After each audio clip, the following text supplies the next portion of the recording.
Finally tonight, it was 12 years ago when Enron filed for bankruptcy. The spectacular corporate collapse has inspired books, movies, and sweeping regulatory reforms. But what if the world got the Enron story wrong and the company could have been saved? Scott Cohn has more. Enron was the seventh largest company in America at the start of 2001, a cutting-edge Wall Street darling, which is why its plunge into bankruptcy by December of that year was such a scandal. I'd say you were a carnival barker, except that wouldn't be fair to carnival barkers. There were congressional hearings, demands for reform. 31 people were charged, including Chairman Ken Lay, CEO Jeff Skilling, and Chief Financial Officer Andy Fastow. The story that emerged, Enron was a house of cards, propped up by cheap accounting tricks.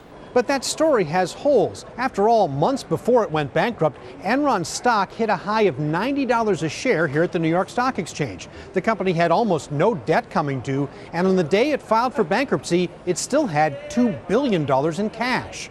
Andy Fastow, who served 6 years in prison for his role in the scandal, told a conference of fraud examiners earlier this year that Enron didn't have to go bankrupt. He blamed a series of decisions in October of 2001, but didn't say what they were. Tufts University professor Lawrence Weiss thinks he knows. One thing Enron was not, he says, was an accounting fraud. Did Enron have some viable, profitable businesses? And the answer is yes.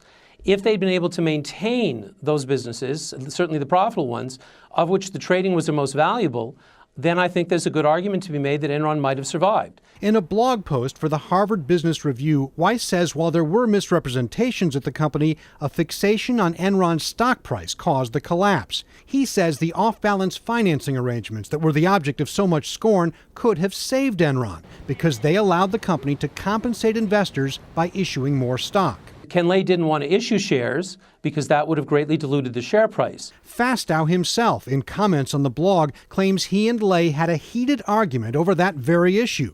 Fastow warning that if Lay refused to issue stock, it would kill the company.